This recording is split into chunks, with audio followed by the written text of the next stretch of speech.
Добрый день. На телеканале «Интер» программа «Знахари». И сегодня с вами я, заслуженный мастер спорта Александр Крикун. Со вторника по пятницу мы с коллегами, народной целительницей Натальей Земной и профессором медицины Ольгой Богомолец раскрываем секреты здоровой жизни. 10% вашого здоров'я залежить від медицини, решта – від профілактики. Найбільша мудрість людини – вміло користуватися дарами землі. Храп можно по праву назвать глобальной проблемой человечества. И хотя храпят в основном мужчины, терпеть неудобства приходится женщинам. Храпуны чаще остальных страдают от сердечно-сосудистых болезней и проблем органов пищеварения. Досмотрите программу до конца, и вы узнаете, как навсегда забыть об этой болезни. Сьогодні у нашій програмі. Що викликає проблеми з диханням у вісні і коли ще не пізно лікувати храп? Маска, яка допоможе в боротьбі з храпом. Дихальні вправи або метод живого слова. Що ефективніше? Спонсор показу «Стоп Демодекс». Фітобіотехнології бажають вам здоров'я та краси. Храп – серьезная проблема, но задача знахаря не напугать вас, уважаемые телезрители, а дать действенные рецепты борьбы с этой болезнью. Внимание на экран. Хропіння або бронхопатія – це хронічне прогресуюче захворювання, що проявляється через звуження верхніх дихальних шляхів та супроводжується хронічною дихальною недостатністю. Більш схильні до цього захворювання – чоловіки. Статистика невтішна. У віці 30-35 років хроплять 20% чоловіків та 5% жінок. А вже в пенсійному віці – 60% чоловіків та 40% жінок. Інтенсивність хропіння може досягати потужності реактивного двигуна, але, як правило, хворий цього не чує. Найбільш небезпечне ускладнення недуги – синдром обструктивного апноe, тобто повна зупинка дихання під час сну. Такі зупинки можуть траплятися до 500 разів за ніч. Зростає ризик інфаркту міокарда та мозкового інсульту. Проте найстрашніший наслідок апноe – це раптова смерть у вісні. У Великобританії людей, що відмовляються лікуватись від хропіння, можуть позбавити батьківських прав. Хропуни, які увійшли в історію – Теодор Рузвельт, Уінстон Черчилль та Катерина II. Храпуны есть даже среди звезд, и они тоже нуждаются в советах и помощи знахарей. Встречайте аплодисментами певица Наталья Валевская вместе со своим мужем Владимиром.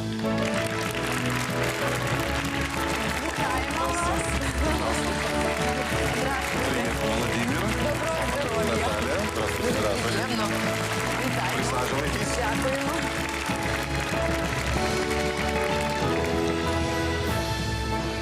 Неужели проблема храпа для вашей семьи настолько серьезная? Ну, як кажуть, нам людське не чужде. Ми такі самі люди, як і всі. І хворіємо, і на нежить, і так далі, тому подібне. І в тому числі, я думаю, як результат втоми і нашого такого життя бурхливого, енергійного, це хропіння. Неужели ты храпишь, Наталья?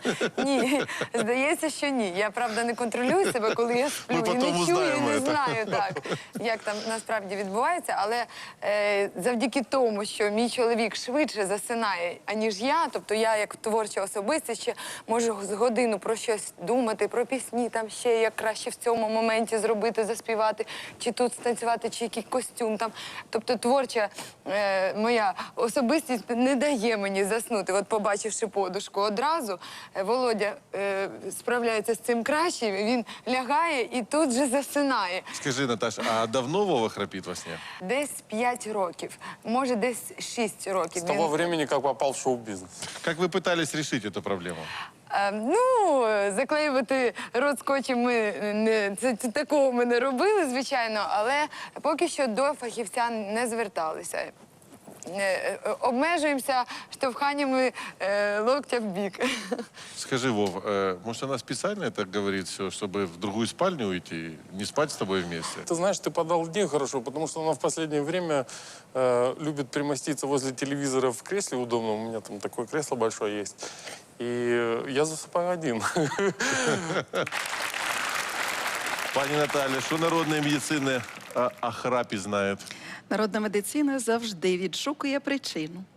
І ось, трактуючи так, що рот, а це відчувається, що це ньобо обвисає, там послаблення слизової оболонки, то, звичайно ж, звертають увагу на шлунок, тому що рот – це дзеркало шлунка. Але ж це не єдина причина.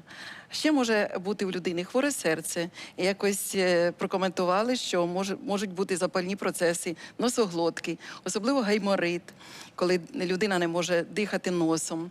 І навіть наявність паразитів в організмі теж викликає храп. Навіть маленькі діти можуть хропіти. І коли дивишся дитину, виявляєш, що в неї гельмінти є. І ось треба лікувати саме причину. А те, що ви його штовхаєте, це дуже правильно. Не бійтеся, що ви його розбудите. Поштовхніть, тому що йому дуже важко, і чим більше він хропе, тим більше розтягується слизова оболонка. І, звичайно ж, лікувати тоді буде складніше. Якщо чоловік захропів, роздвинути ноги йому. Тягу, Ну, і да? кажуть, що хазяйство падає, тяги нема, храп припиняється.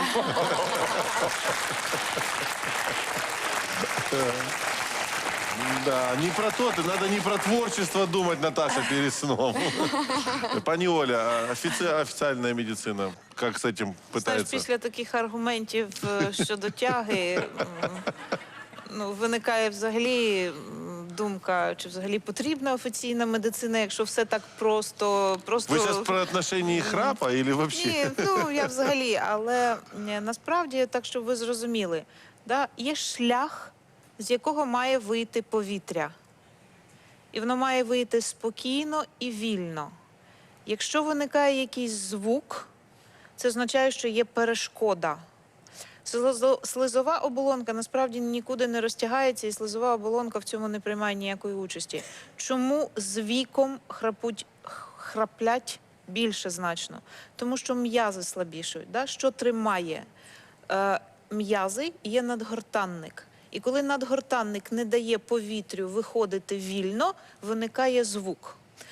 Це симптом, який турбує людину, яка поряд. Але насправді це абсолютно другорядна проблема. Головна проблема в тій людині, яка хропе. Тому що ця людина не отримує достатню кількість кисню, тому що цей шлях перекривається надгортанником. О том, что происходит в носоглотке человека, который храпит, знает врач-лор. Именно его мы пригласили в нашу студию. Встречайте аплодисментами Анна Горбачева, врач-отоларинголог высшей категории.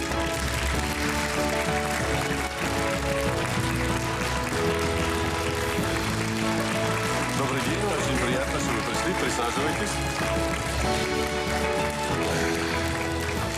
Анна, расскажите нам, пожалуйста, что же происходит в носоглотке человека во время храпа? Во время храпа, храп – это звуковой феномен, который обусловлен тем, что мягкие структуры глотки бьются друг от друга при прохождении струи воздуха, но при этом струя воздуха имеет там свои препятствия. Носоглотка человека устроена следующим образом. Вернее, даже не носоглотка, а верхние дыхательные пути. Носовая полость, ротовая полость, язык, мягкое небо, которое переходит в ротоглотку, а потом в гортань. Синдром храпа развивается именно на уровне корня языка и мягкого неба. Это та структура глотки, где нет ни хрящевых, ни костных образований. И поэтому просвет дыхательный в этом месте зависит только от мышц. Вот от тонуса этих мышц и зависит, насколько сильно человек храпит и храпит ли он вообще. Вот сейчас на вот этом слайде что мы видим? Значит, на этом слайде мы видим полость носа. Дело в том, что причинами храпа являются анатомические особенности строения носа, носовой полости, носоглотки, глотки. Значит, на этом слайде мы видим полипы в полости носа, которые нарушают носовое дыхание. Соответственно, у такого человека тоже может возникать храп. Здесь причиной храпа может служить удлиненный небный язычок и большие увеличенные небные миндалины. Это тоже является одной из анатомических причин храпа. А вот прямо сейчас здесь мы можем посмотреть Владимира, определить, есть ли что-то у него наподобие? Значит, я осматривала Владимира до нашей передачи. У Владимира я определила только искривление носовой перегородки. Это может быть причиной храпа. А что мы можем посоветовать Владимиру в такой ситуации? Ну, поскольку это приобретенная патология у него, он занимался спортом, он мне об этом рассказал, то лучше, конечно, прооперировать, нужно попасть в руки Вряд ли. У врачей-отоларингологов. него, как и у меня, наверное, искривленная носовая перегородка, потому что в детстве мы бегали у бабушки и вот так нос вытирали все время. И я думаю, из-за этого он, наверное, искривился все время. Нет? Тонька, да, это основная причина. Мне было проще, у меня бабушек не было, поэтому я занимался боксом. И это Ясно. как... А какое обычно лечение вы назначаете пациентам? Вот. Ну, лечение самое разнообразное. Может быть, терапевтическое лечение. Я назначаю спрей, специальный лекарственный спрей, который пациент перед сном забрызгивает себе в глотку. Есть специальная так называемая зарядка против храпа, то есть комплекс упражнений, которые направлены на тренировку мышц мягкого неба и глотки. Есть хирургическое лечение храпа. Если у пациента искривлена носовая перегородка или полипы в носу, однозначно их нужно удалять и выравнивать перегородку.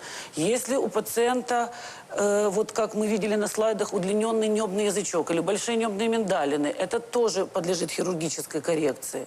Хорошо. Есть ли у зрительного зала вопросы к нашему эксперту? У меня в 5-летнем возрасте были удалены гланды, а в 17 лет у меня, в связи с тем, что я упала в малолетнем возрасте, у меня получилось искривление носовой перегородки. Я была в 16 лет прооперирована, но только с одной стороны. И сейчас у меня появился храп, причем такой, здесь, ну, такой, и муж стал жаловаться на этот храп. Скажите, что явилось причиной храпа, появления храпа после операции?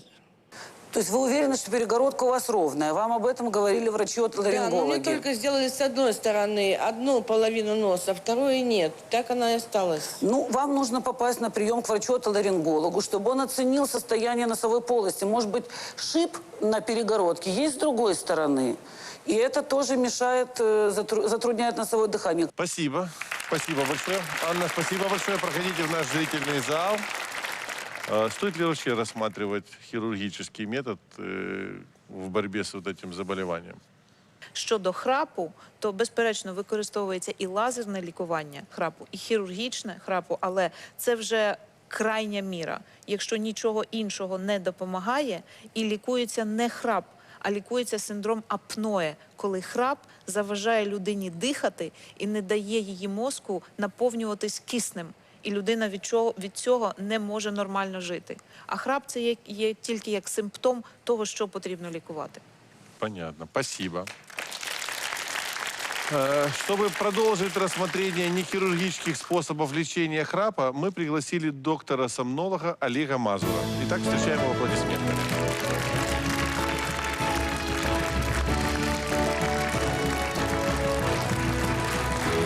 Добрый день. Очень приятно вас видеть. Присаживайтесь. Расскажите нам, Олег, чем храп опасен для человека?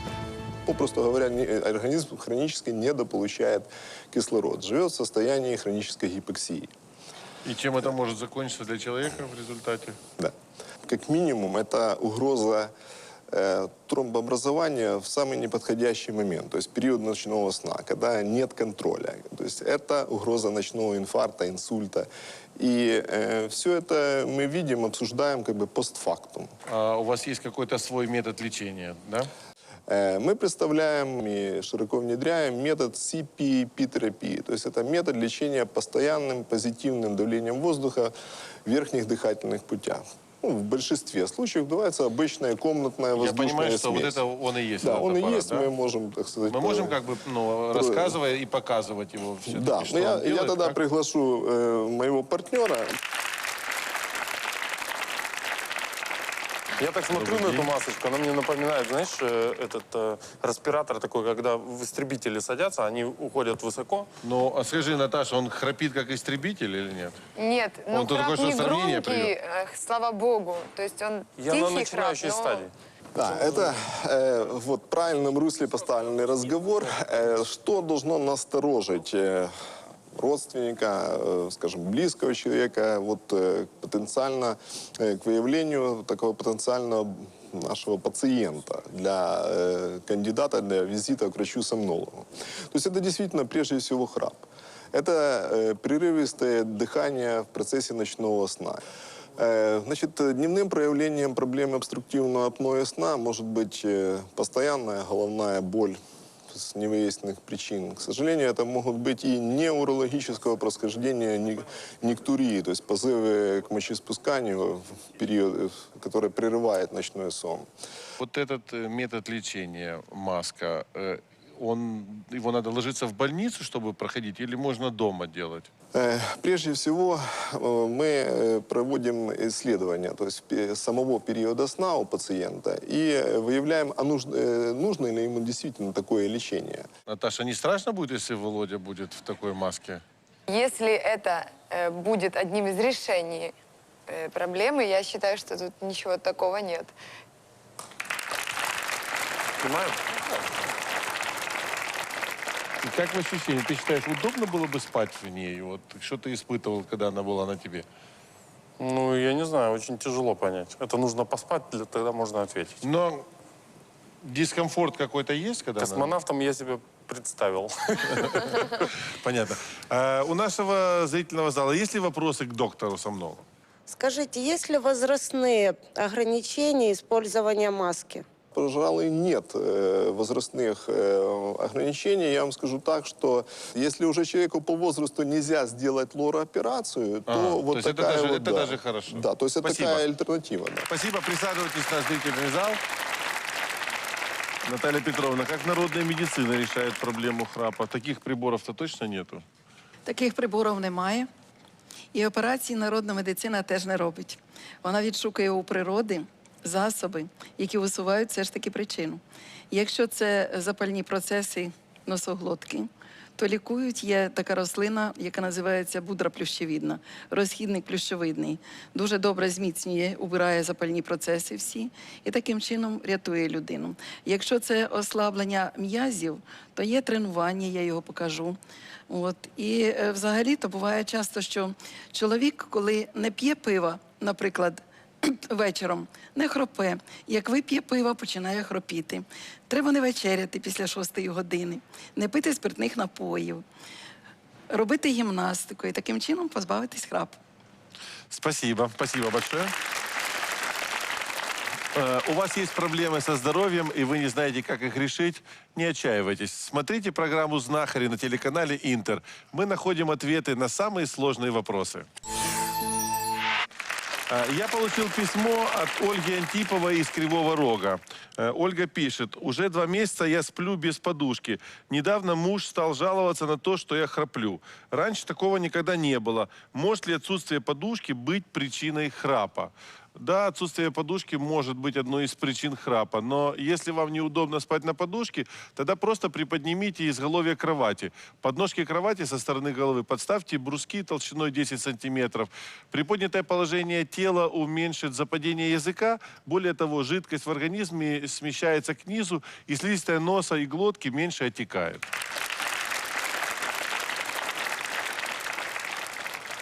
Хотел бы обратиться к моей коллеге Наталье Земной. Вы сегодня много говорили о народных способах борьбы с храпом.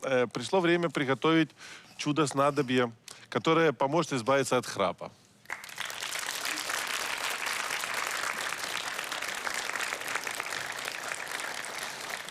Вова, запам'ятай. Можливо, воно вже не таке й чудо, тому що воно завжди в нас під руками, завжди поруч.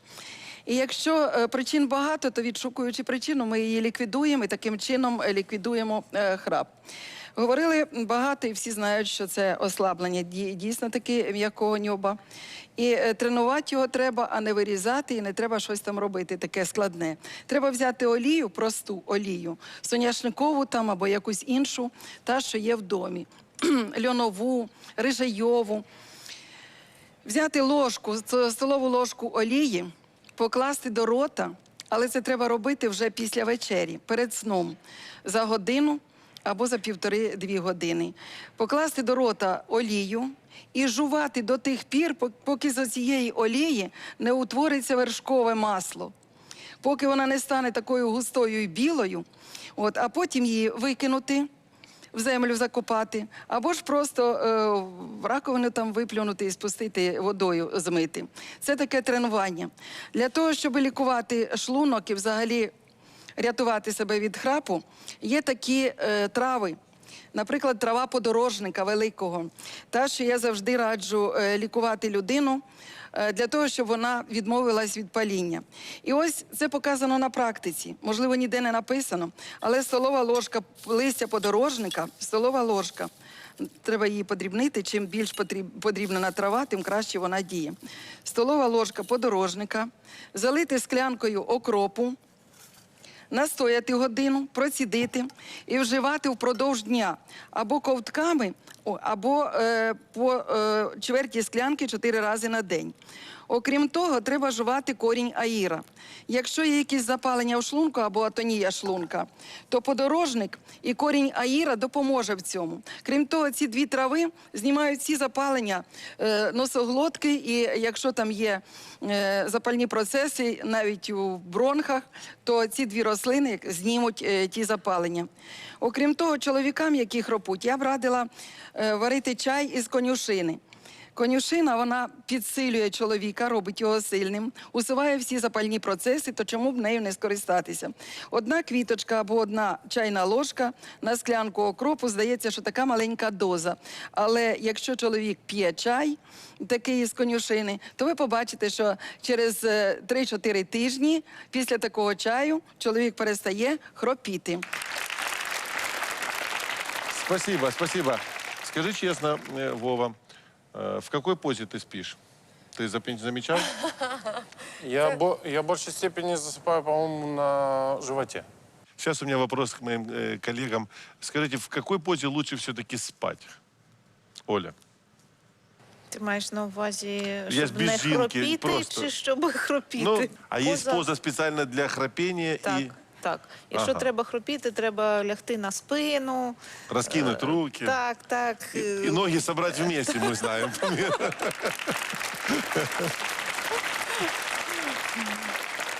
Дивіться далі у програмі «Знахарі». Якщо ваш родич хропе, ви теж у зоні ризику.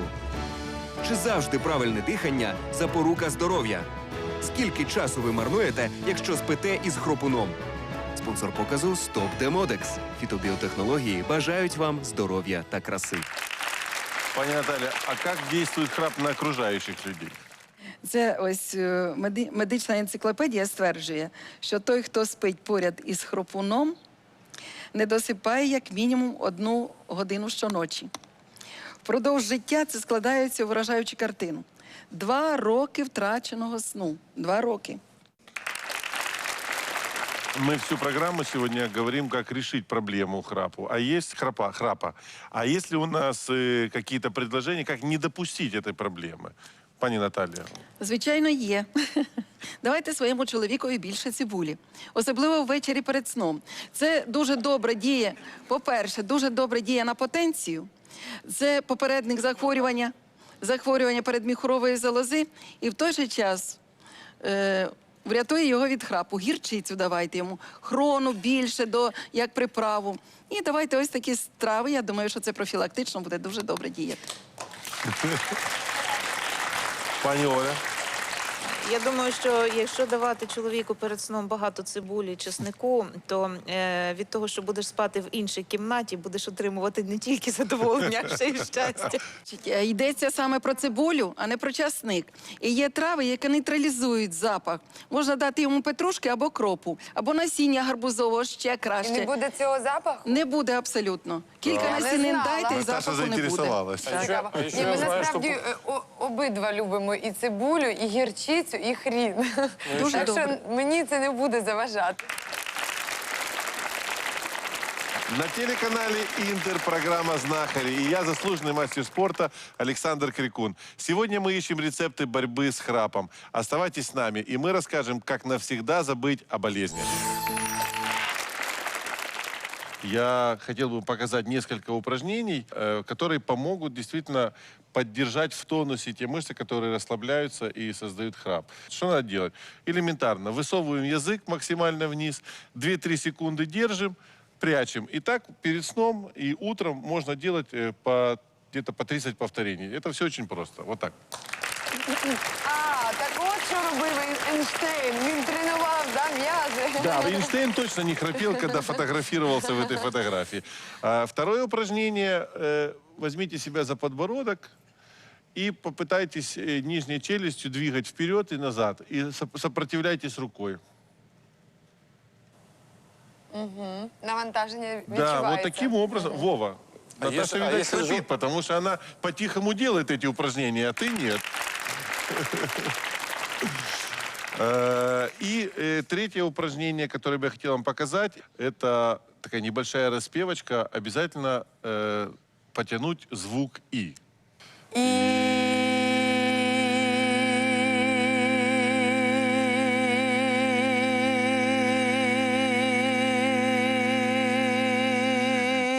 Я не Валевская, я сломался.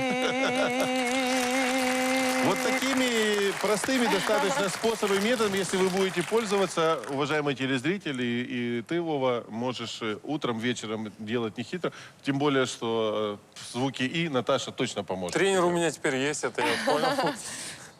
Может, у нашего зрительного зала есть какие-то свои рецепты, как избавиться от храпа? Я храпел очень долго, поэтому у меня были проблемы с женой. Потом я решил подвязывать подбородок платком. Так я спал 1,5 года. И у меня прошел храп. Нету проблем с женой. Я не знаю, я бы попросил, может, Анну Дмитриевну прокомментировать это. Это нормально? Тренируются как бы мышцы глотки за счет того, что плотно сжимаются челюсти. И таким образом храп исчез, я думаю, То так. есть вполне возможно такой метод. Ну, теоретически возможно, хотя в моей практике не было таких случаев. Спасибо, тем не менее, спасибо. Еще есть у кого-то рецепты? Всю жизнь я сплю на спине, и где-то к годам 40-45 я начал храпеть. А потом я еду в троллейбусе, и 2 мужика разговаривают и говорят: ты знаешь, что я от храпа избавился. А я так прислушался, как мог от храпа избавиться? Вот ты иди купи теннисный мячик, привяжи себе на спину, и ты никогда не будешь спать на спине. Я говорю, как это так? Ну вот так. Я взял, попробовал. Вот. Пытаешься лечь на спину, мячик мешает. Опять поворачиваешь либо на ту, либо на эту сторону. И таким образом я спал на боку где-то с полгода. А потом храп исчез, потому что перестал храпеть. И так я с мячиком вылечился. Оригинальный способ. Наш следующий гость много лет страдал от сильнейшего храпа, доставляя много проблем не только своим родным, но и даже соседям. Ситуация оказалась безвыходной, однако мужчина нашел рецепт борьбы с болезнью. И сегодня готов поделиться им с нами. В гостях у знахарей Зиновий Швец. Добрый день. Очень приятно. Проходите, присаживайтесь. Зиновий, расскажите, какой стаж храпуна у вас был? Важко сказати, я не пам'ятаю, ця жінка краще знає, скільки я храпів. Ну, точно більше 10 років. И как вы избавились? Ну, насправді в мене, крім храпіння, були ще деякі проблеми. Була дуже серйозна проблема, яка мене сильно турбувала, це астма, бронхіт хронічний. А храпіння це більше жінці шкодило. Я не відчував, воно мені дискомфорту ніякого не було. І я якби почав лікувати астму, можливо, хтось чув, є такий метод Бутейка. Я почав лікувати астму, я успішно цим методом Бутейка вилікував астму, вилікував гайморит свій, і якось сам по собі пропало це храпіння. А что это за метод? В чем он заключается? Метод Бутейка полягає в нормалізації дихання.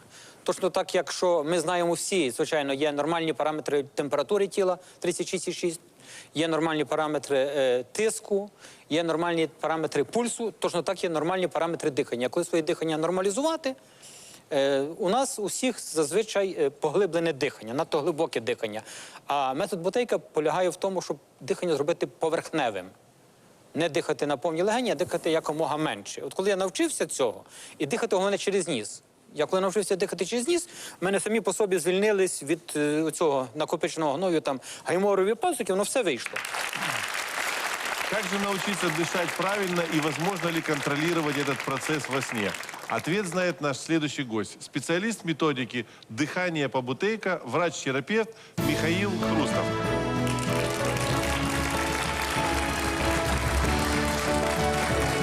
Добрый день. Здравствуйте. Рады вас видеть. Присаживайтесь. Спасибо. Расскажите нам, пожалуйста, о методе дыхания, благодаря которому Зиновий излечился и от своих болезней, и от храпа.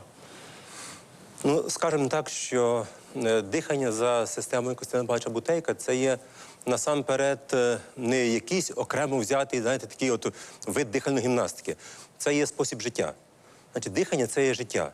Дихати означає жити. І от та людина, яка оволодіє диханням, значить, вона оволодіває цим мистецтвом на все життя. Людина, на превеликий жаль, вона користується своїм таким природнім, носовим правильним диханням лише в спокої. От людина дихає, от в даний момент ми всі з вами дихаємо носом, так? Але дихаємо лише сидячи, стоячи або лежачи. При навантаженнях люди переходять на дихання змішане. І більшість людей в навантаженнях, вони, як правило, дихають ротом. І от ротовий вдих – це є перше, саме основне навантаження на організм, яке приводить до того, що розвивається хвороба, яку Костянтин Павлович Бутейко назвав хвороба глибокого дихання. А більш так літературно, більш грамотно – гіпервентиляція організму. Значить, гіпервентиляція організму – це є відхилення від норми. Точно таке ж саме, як відхилення від норми, наприклад, гіпертонія, гіпертіріоз, гіпертермія. Тобто все, що відхиляється від норми, відхиляється від природи, все карається хворобами. То есть мы, получается, все болеем тем, что слишком глубоко дышим? Так, значить, дихання, воно може бути як глибоке, так і поверхневе. Так? А я закликаю до того, щоб людина навчилася дихати нормально. Тобто дихання нормальне, воно має певні свої параметри. І для того, щоб дихання було нормальним, воно повинно бути насамперед правильним. Воно повинно бути природнім. І створив Господь Бог людину з пороху земного, і дихання життя вдихнув у ніздрі її, і стала людина живою душею. Вы можете показать сейчас вот Все на могу примере показать. Владимира? Вова, ты хотел бы попробовать поучиться? Вот Ну, конечно, мне интересно. Да? Покажите, пожалуйста. Будь А ласка. что нужно? Ну що, вставайте сюди. Вечором перед сном, коли ви лягаєте спати, ви робите 5 дихальних вправ. Значить, перша вправа. Всі ці вправи робляться на контрольних паузах. Контрольна пауза, по-простому, це затримка дихання. От я роблю звичайний вдих носом, видих носом, дихання затаїв і починаю робити вправу. А при этом куда вы смотрите? Наверх. Глазні яблучки, отак. Плавненько. Повертайте голову вправо-вліво і очима дивіться наверх. Трошки І смішно так робите виглядає. Робите доки у вас появиться бажання вдихнути. Але перед тим, як вдихнути, ви повинні ще зробити довидих. Зрозуміли? Друга вправа. Показували дуже гарну вправу. А Так? во время упражнения не дышите? Не дишиш. І потім в кінці вправи ви повинні зробити довидих. Еще до выдоха. І ще довидих. Так, друга вправа, будь ласка. Руку ставите на щічку, ладонька на щічку. Яку праву чи ліву? Любу. Значить, у вас голова має бути рівненько, і ви робите от руку на щічку, робите вдих, видих, давите, відчуваєте все, видихнули і відпустили руку. Третя вправа. Руки в замочок, беріться за шию, отак. Вдихнули, видих і пробуйте себе нахиляти. От, впираємося. Туди впираємося, головою впираємося. Протидійте мені. Ну я вас сюди, ви впираєтеся туди. Наталя, ну так, давайте, отак, от. Рот закритий. І дихання немає. Доки приємно. Видихнула. Відпустила руки. Носом видихнула. Тільки носом. Забудьте, що взагалі у вас рот дихає. Слідча вправа, четверта вправа. Собаки і кицьки роблять кожен день таку вправу, витягування. Так? А люди роблять ось так, дивіться. Я вдихнув, видихнув, без дихання. Дихання немає.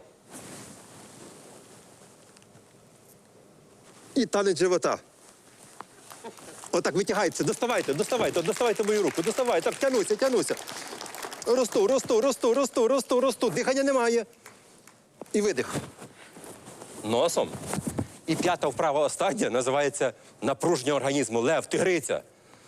Ноги паралельно на ширині плеч поставте, ладоньки вперед, розслабте кіхтики, отак розслабте їх.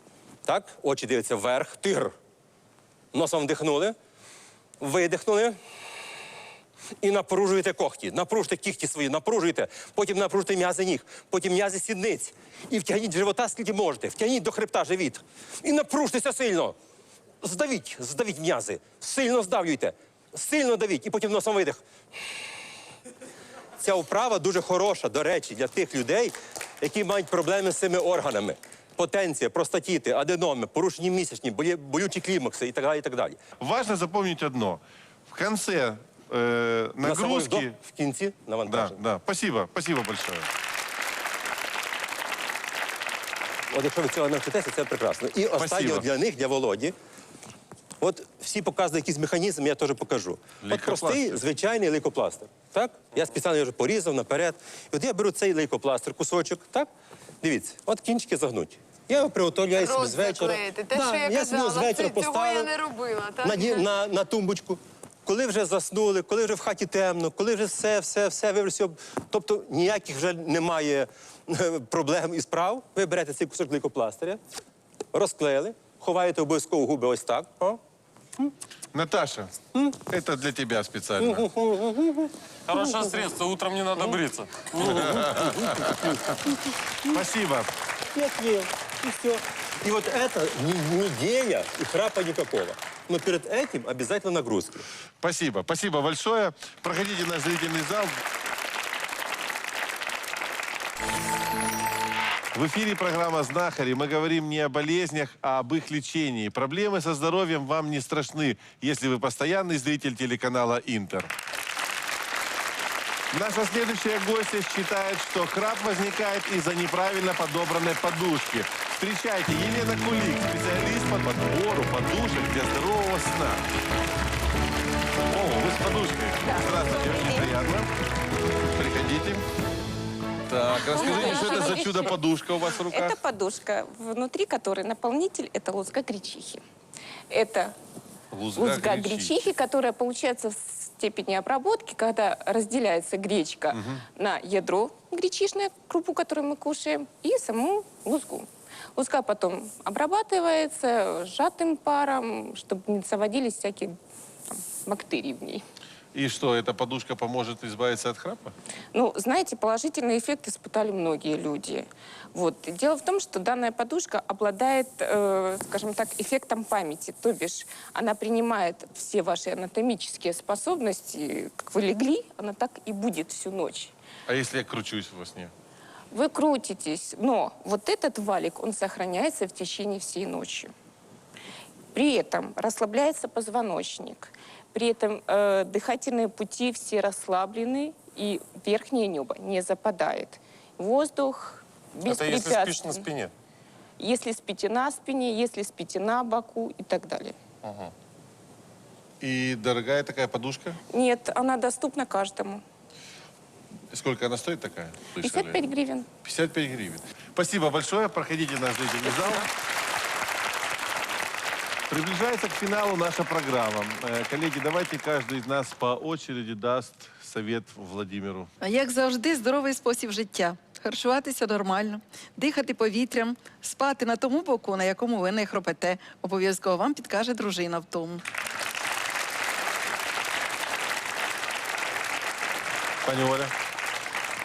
Пам'ятати про те, що якщо храпіння посилюється, це може викликати серйозні медичні проблеми. І для того, щоб визначити, що насправді в вашому організмі відбувається, можна скористатися послугами тих людей, які вивчають фази сну, для того, щоб насправді зрозуміти, наскільки складна проблема для вашого організму. Чи достатньо тільки профілактики, чи достатньо тільки вправ, чи потрібно якесь більш активне втручання. Спасибо большое. Трудно сочетать все сегодняшние советы для борьбы с храпом. Давайте посмотрим на экран. Обследование у лора, маска для сна, дыхание по бутейко, лечение травами, подушка из гречишной лузги. Итак, Владимир, советую обратиться вам за консультацией к лору, а также к доктору-сомнологу. Примите во внимание и советы по правильному дыханию. Они точно не повредят. Что касается подушки из гречишной лузги, думаю, что вдобавок к комплексному подходу она будет очень кстати. Как вы считаете? Думаю, да. Сегодня в программе «Знахари» мы говорили о храпе и о способах избавления от него. Эта болезнь совсем не шуточная, но своевременное лечение поможет предотвратить ее катастрофические последствия. С вами был заслуженный мастер спорта Александр Крикун. Оставайтесь на Интере, и здоровье вам гарантировано.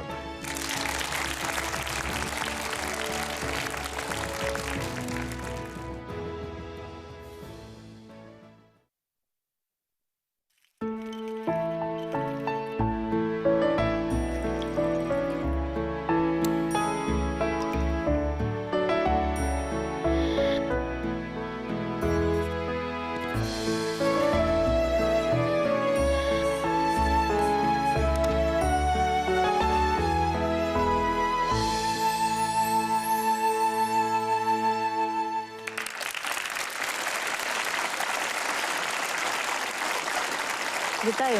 З вами програма «Знахарі» на телеканалі «Інтер». Традиційно кожного буднього дня ми присвячуємо наші програми найціннішому, що є у людини – здоров'ю. Фахівці з різних сфер медицини та здорового способу життя детально аналізують причини хвороб та дають поради щодо їхнього лікування. Сьогодні з вами я, професор медицини Ольга Богомолець, а також заслужений майстер спорту та майстер здорового способу життя Олександр Крикун. З нами сьогодні немає пані Наталії Земної, вона знаходиться з робочим візитом у Канаді. Тому прошу вас вітати замість неї лікаря вищої категорії пані Лідія Буцька. Ваші оплески. Здоровье – это работа, которой надо заниматься каждый день. Хвороба, про яку йтиметься, заважає нам як ззовні, так і зсередини. Ми будемо говорити про дерматит. Видів цієї недуги надзвичайно багато. Багато і причин, через які вона з'являється. Проте наслідок завжди один. Страждає наша шкіра, відповідно, і зовнішність. Це може бути наслідком хвороб різних внутрішніх органів. Як вберегтися від загрози своєму здоров'ю? Дивіться в нашій програмі. Дивіться сьогодні у нашій програмі. Чому нашу людину так легко уразити? Людям яких професій може загрожувати дерматит? Як вберегти від безжальної хвороби немовлят, що так часто вередують через подразнення сідничок та стегон?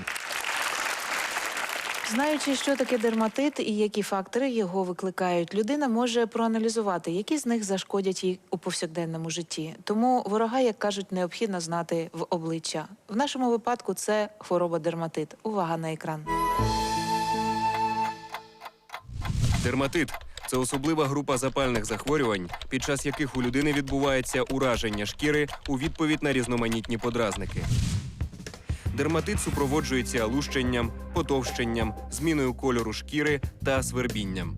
Найчастіше дерматит виникає внаслідок контакту з парфумами, косметикою, засобами побутової хімії, рослинами тощо. Тобто предметами, які оточують нас у повсякденному житті. Також він може виникати через алергічні реакції, вплив хімічних, фізичних, а також біологічних подразників. Приміром, найбільш уразливими до сонячного дерматиту є люди, що працюють під відкритим небом. Як причин, так і наслідків появи дерматиту дуже багато. Сухість шкіри, язви та шрами, порушення сну. Наша героїня ладна зачинити двері квартири і не виходити на люди, аби ніхто не бачив її обличчя. Але Людмила – продавець-консультант. Вона щодня працює з людьми і не має можливості відмовитися від своєї роботи. Коли недуга забирає в тебе красу, хочеться знайти спосіб бути сильнішим за обставини. Після народження дитини на обличчі Людмили час від часу стали з'являтися почервоніння та лущення шкіри. Медичні